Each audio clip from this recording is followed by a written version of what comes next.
February 27th, 2026, Albuquerque, New Mexico. A 68-year-old man walks out of his house on foot.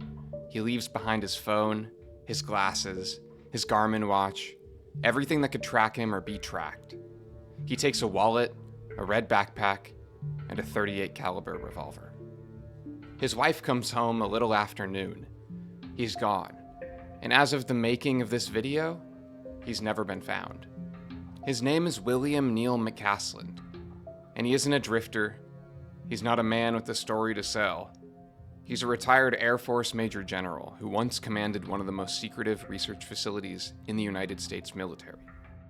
Within weeks, his face would be at the center of a theory that pulled in the FBI, the House Oversight Committee, and the President of the United States. This is the story of the missing scientists. We're going to walk through what actually happened to each of them. We're going to lay out the connections people think that they see. And then, it's your call. Start with McCasland, because everything starts with McCasland. This was a serious man, Air Force Academy, a doctorate in astronautical engineering from MIT, a degree from Harvard.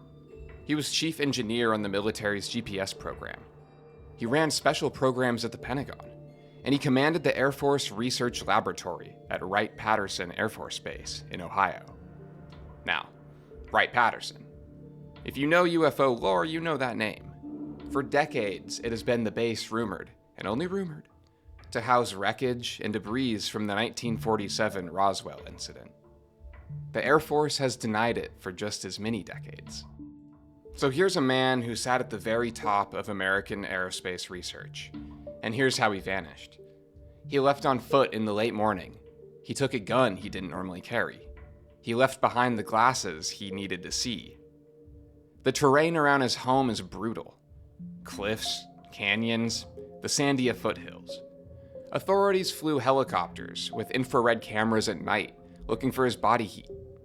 But it was an unusually warm spring and the rocks themselves were glowing with heat. They couldn't tell a man from a stone. That's the part everybody agrees on. Now, here's where it splits. His wife, Susan, has been clear in public. She says he retired almost 13 years ago. She says since then he held only ordinary security clearances. She says it makes no sense that anyone would grab him to pull very dated secrets out of his head. She also says he had a chronic medical issue, was on new medication. In the morning he left, he was foggy and not himself. The county sheriff said it plainly.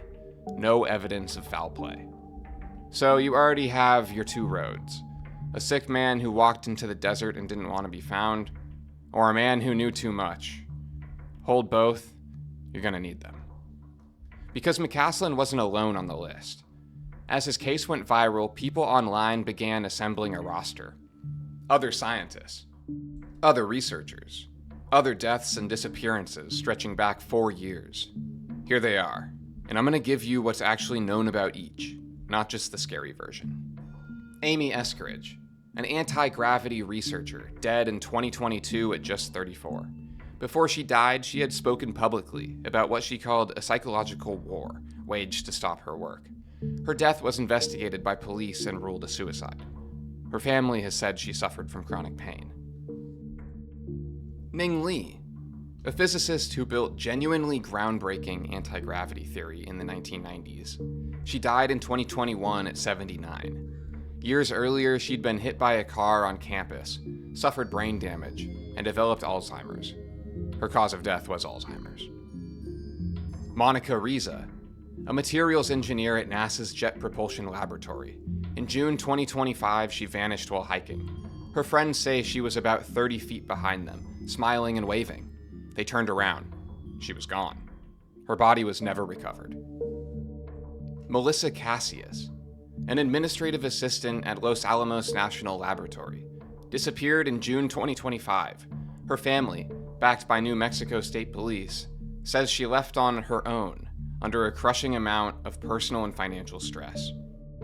Larrero, a plasma physicist, a professor who led MIT's Fusion Center, shot dead near Boston in December 2025. The FBI later concluded he was a victim of the Brown University shooting, killed by a man acting out of personal grievance, with no connection to terrorism or to any of this. Carl Grillmare, a retired Caltech astronomer, murdered in February 2026. The cause was a carjacking. A 29-year-old man was charged. And there are more. A JPL planetary scientist who died of heart disease, an Air Force member, engineers, a Los Alamos custodian still missing, a NASA engineer killed in a car crash, 10 or 11, the number shifts depending on who's asking. That's the list. Sit with it for a second. Because depending on how you tilt your head, you see two completely different pictures. Here's the case the theory makes. Look at the through line. Aerospace, anti-gravity, plasma physics, national laboratories, classified programs. These weren't random people. They worked or had worked near the most sensitive science in the country. Several of them touched fields that brush right up against the UAP question. Propulsion, exotic energy, the physics of how something might fly the way the objects in those Navy videos seem to fly. And the timing. McCasland disappeared just days after the president posted that he was directing federal agencies to release government records on UFOs and extraterrestrial life. Days. Then a general who once ran the Roswell base walks into the desert and evaporates. And then the part that makes this theory different from every other internet rumor. The government took it seriously. The FBI confirmed it was reviewing the cases, looking for connections. The House Oversight Committee said it would investigate. The FBI director said if there's any link to nefarious conduct, his agency would make arrests. The president called it pretty serious stuff. But that's the pattern. Sensitive science, a presidential disclosure order, a vanished general, and a federal investigation that, by its very existence, seems to say, maybe this isn't nothing. Now, the part most videos won't give you.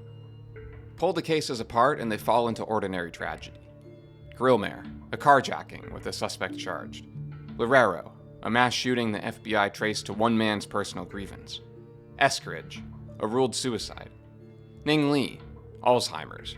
These aren't mysteries. They're documented, separately. And the people who knew these victims aren't on board. A daughter of one of the men said there's no logic that would connect her father to any of this, that she had to laugh at it. A widow called it absolute nonsense. Then there's the math. One writer pointed out that more than 700,000 people hold top-secret clearances in U.S. aerospace and nuclear work. Run normal mortality rates across a group that size over 4 years, and you would expect hundreds of deaths, including, statistically, dozens of homicides and suicides. 10 or 11 scattered across 4 years and a dozen unrelated circumstances isn't a signal. It might just be noise that someone went looking through on purpose until a shape appeared. Skeptics have a name for that. Apophenia. The very human habit of seeing patterns in randomness. One researcher described the method out loud. Start with anyone who died or disappeared, then dig through their biography until you find any thread. Military, space, defense, and call it a connection. Do that long enough, and you'll always find a pattern, even when there isn't one. So, where does that leave us? The skeptics may be completely right. 11 separate tragedies, raked together by grief and boredom, and the internet's hunger for a story. A carjacking is a carjacking. Alzheimer's is Alzheimer's.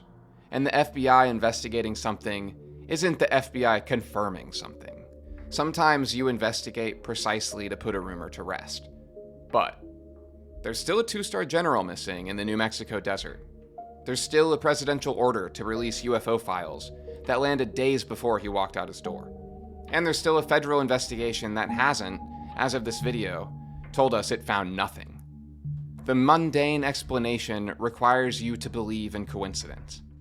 The other explanation requires you to believe in something much larger and much harder to prove. 11 names, some with answers, some without. One general still out there somewhere in the Sandia foothills, where the rocks glow warm at night and the helicopters couldn't tell a man from stone. The government is still looking.